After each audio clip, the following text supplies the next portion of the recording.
Hello everybody. I would like to welcome you all to a new chapter that I'm opening in my life today. It's about a new YouTube channel. I will share it with you a few recipes that I cook at my home in the way I love it and my family loves it.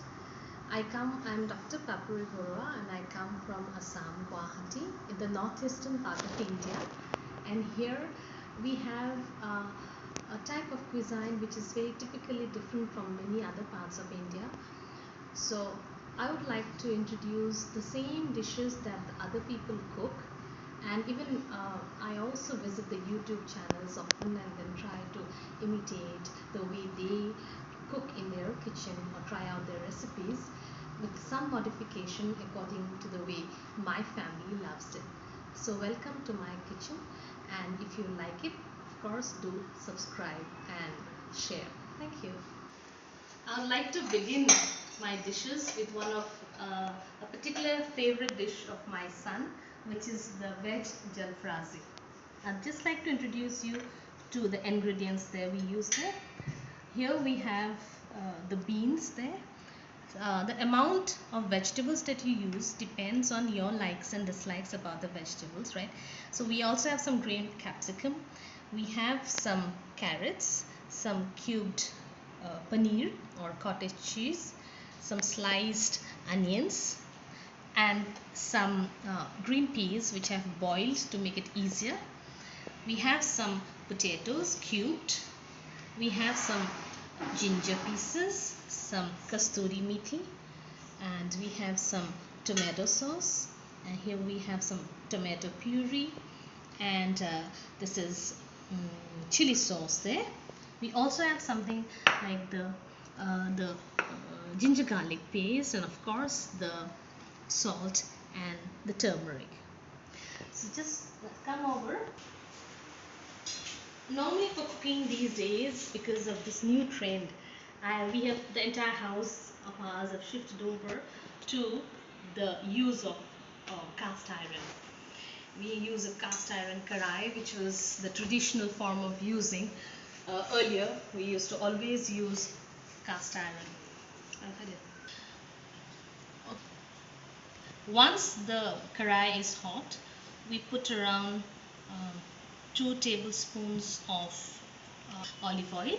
You can use any oil of your choice and wait for the oil to heat up. And of course, I guess you all know that we should not heat up the olive oil too much. It seems it turns poisonous. That's what people have told me, and though I am not very sure about it, but people said so. I normally avoid heating up the olive oil too much. So we will fry all these ingredients one by one. Put on. First we are frying.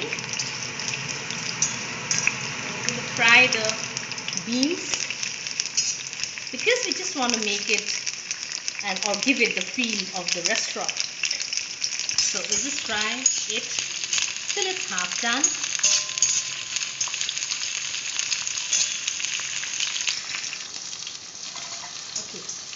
Now the beans are almost half done, so we'll remove the beans there. Then in the same oil we go on to fry the carrots. So if you look at the traditional, we take up the carrots.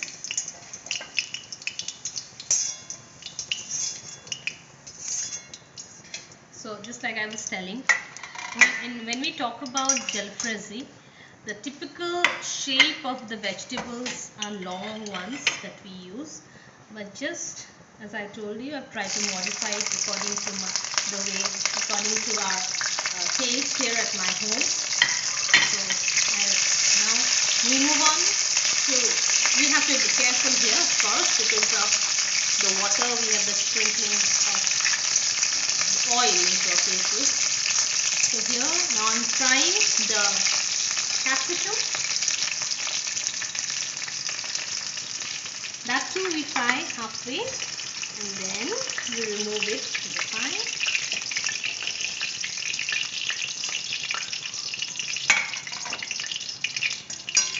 There's one good trick, of course. We need to give some salt in the oil so that the water doesn't sprinkle. Now I'm putting the cube together and try to fry it.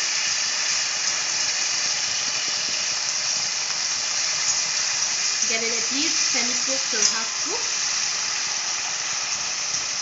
The people with diabetes might feel that so much of potato is going into their food. But I guess sometimes you need to take some rest from all the sickness that we have in our life. So here we are. We're letting this cook on for some time. Just as you can see, because I think because of the use of the salt in the hot oil, we are just because of the use of salt in the water, in the hot oil, I guess we have the potato pieces nicely shimmering in the oil, and it's not running on into our faces. Right. So it's almost 20% cooked. So as I was telling, you know what happens in this part of India, northeastern part of India. I think the tomatoes are a little more juicier, and therefore what I like or what my family likes is that they would prefer to have a minimal of tomatoes used in the curries because it makes it very, very tangy. Sometimes what happens is that when we use tomatoes in our mutton or our chicken, it becomes so tangy and we really don't like it. So as you have seen, I have not specified how much exact quantity of all the spices or the tomatoes. I've just used it according to my whatever I felt was okay. So it all depends upon your taste and whenever you start cooking, what happens is that you begin to get an idea of how much you really need, and what I think is what's more important is how much your family enjoys your food. So it need not be, of course we can't tell that about baking. In baking we need to be very, very specific about the amount, like if it's a half a cup means half a cup. Okay, now here I put in the pieces of paneer, diced pieces of paneer. So we'll cook the paneer till it's a little golden brown. I like it like that. You can have it.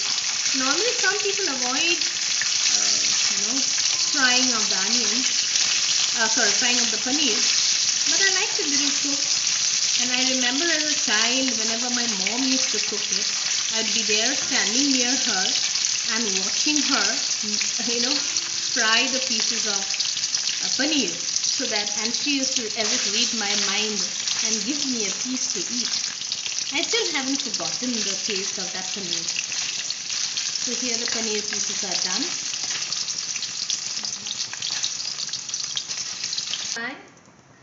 The boiled green peas also. I've used frozen because normally every time we don't get fresh green peas. Of course winter is approaching, so we'll have a lot of green peas in our house, and I love green peas, the flavor itself. But I have seen many YouTube channels where we're talking about Jalfrezi recipes. They normally do not use green peas, but I love green peas, so I use it.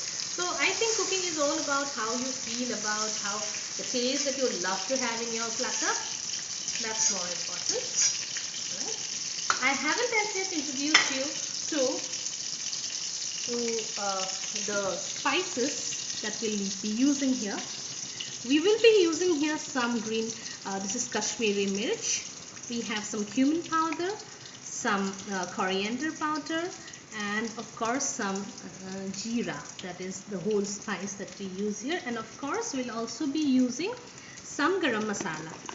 But the problem here is that many people in my family do garam masala taste much, so I keep it to the minimal. I do not much use garam masala in my cooking.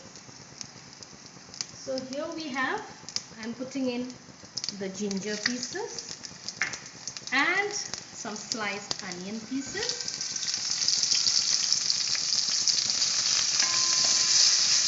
Fried onion pieces. I normally again use some salt here so that the cooking of my onion gets faster. Being a working woman, I'm always running to my classes, and I take the liberty of cooking some special dishes in days like this. Of course, we're always doing it in the high heat. Now I'm reducing the flame a bit because otherwise the onions will be caramelized and almost burnt. So that way, normally it gives a different taste to the whole, the entire dish, which we do not enjoy much. So here, what we have done is that we have used the onions. We have tried to fry the onions here, and here we also, of course, put in some turmeric powder. The beautiful taste of yellow, the dash of yellow here. Okay, now it's time to put in our ginger garlic paste, because it's very important that the raw taste of ginger is not there in your food. The taste of ginger, which is raw, doesn't give a very good taste to your tongue. At this moment, I guess we need to put in some water, just because otherwise the spices will dry up.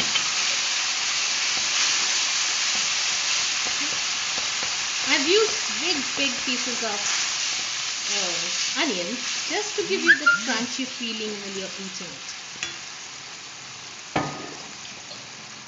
Now we can increase the heat a bit so that the cooking happens faster.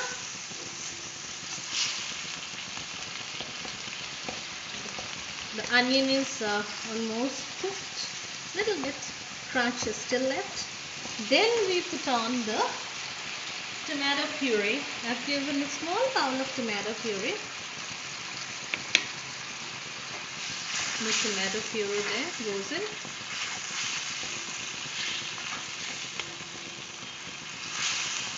Okay. Okay. And that's going on. You just still smell whether the onion rawness is gone. The rawness of the onion still is there. So I put on my chimney fire. Okay.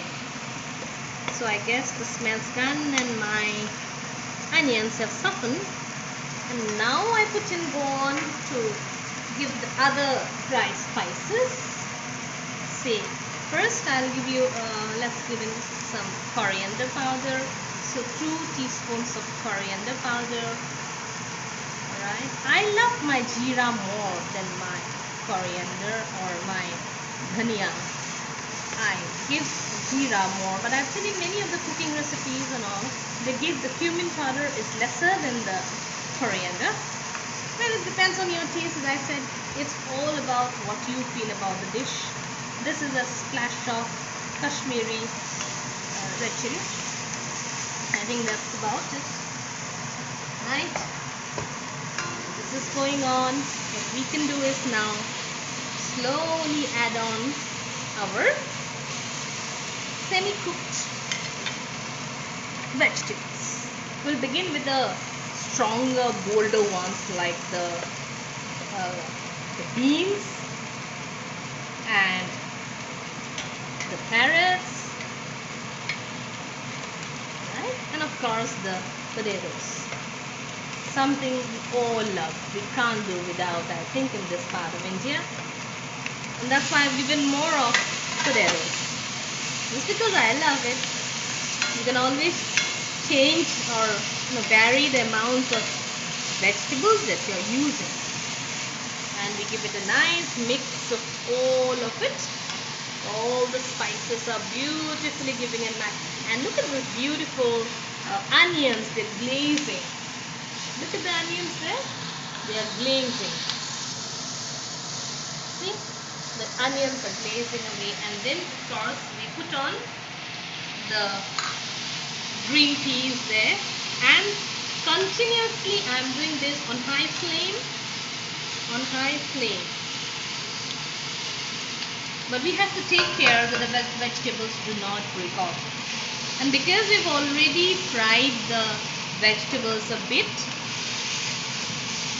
that's why it won't take long. We put in the last element there, of course, of vegetables. We have the capsicum. You can always use a variety there. You can use the red pepper, the bell pepper. You can use the yellow bell pepper if you have it. Today I was just trying to do whatever is available in my house. And as I must have told you, it's a new trend now to start cooking in this old karai, because there's a lot of talk around when we are now slowly shimmering, just putting off the flame in a lower mode. And now is the time to add some water. And add the water, just half a cup, I guess. Alright, so as I was telling, now people are really going away from the use of non-stick pans because of the strange big coating that we have on the top, which really is not, it's carcinogenic, right? And therefore people have started to avoid using, they're going back to the traditional forms of cooking. Okay, so we'll just give some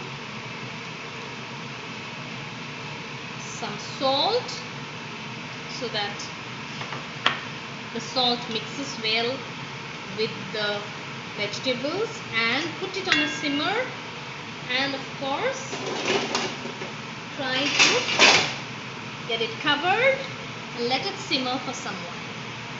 Go. Now the gravy has been simmering on a low flame for almost 7 minutes. Let's see. Oh, looks good. Yes, let's see whether the vegetables are done, because I like it a little crunchy, so it shouldn't be soggy with a lot of water inside. So see here, it's just done. Of course, I guess the beans need a little more of heating up, right? So we can still put on for some more time, cover it up. Okay, now finally we will have a look at it. Okay, for almost 15 minutes now in very slow flame, here it's fully done. Now we'll put on the few pieces of paneer that we've cooked into the karai, and we'll increase the flame. That's going on. We'll now add on the sauces. We have the tomato, the rich tomato sauce that we're putting in, beautifully red, lovely color, right? Then we go on to put some chili sauce. I will just reduce the chili sauce. As I told you, this my house, we do not I have a kid and I have my father staying with me, and so normally we do not make it very, very spicy, and but we of course would love to have Jalfrezi, but without the spice and but without the much of tanginess. So that's happening. We can of course put in the kasturi tea leaves. The best way to, of course, is take in your hands and the palm of your hand and then do this over the food that's cooking, and we leave out all these. That's unnecessary. Sometimes what I do is that again I add a splash of what I love most, that's the saffron.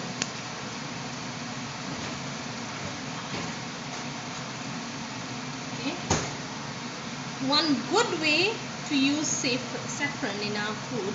It seems it's really healthy, and I have not soaked it in water or warm milk.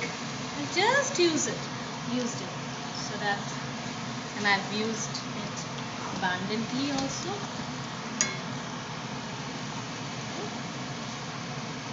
Okay, a few strands of saffron. Wherever I go, in whatever part of the world it's available, I make it a point to have some grams of saffron back with me when I come back home. Right, this is still simmering, so let's do one thing. Check out the salt in the food, whether the salt is good.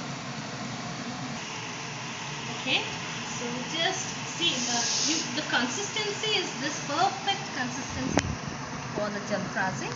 Just check out whether the salt is good, because in my house at least, and I think it's in the house of everybody, the salt content is not good.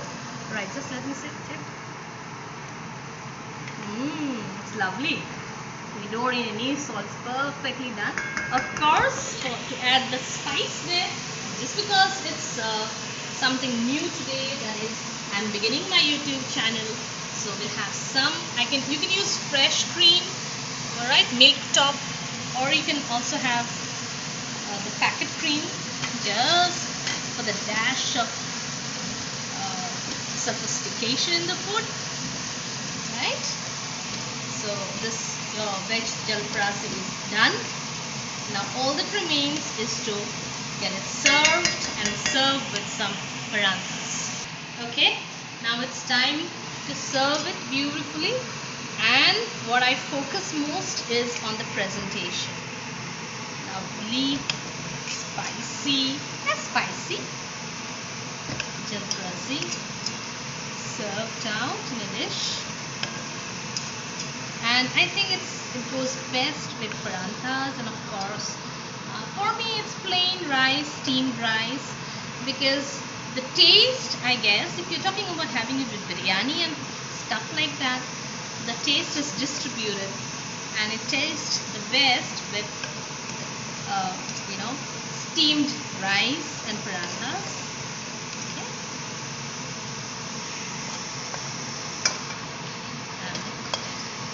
Alright, all of it is here. Come over, and this is the prepared dish, steaming hot to be eaten and ready to be. I hope you enjoyed this new venture of mine, and if you like it, you try it out at home, and if you like it, do subscribe to my channel, and press the bell notification to get all the new recipes that I try out. Thank you.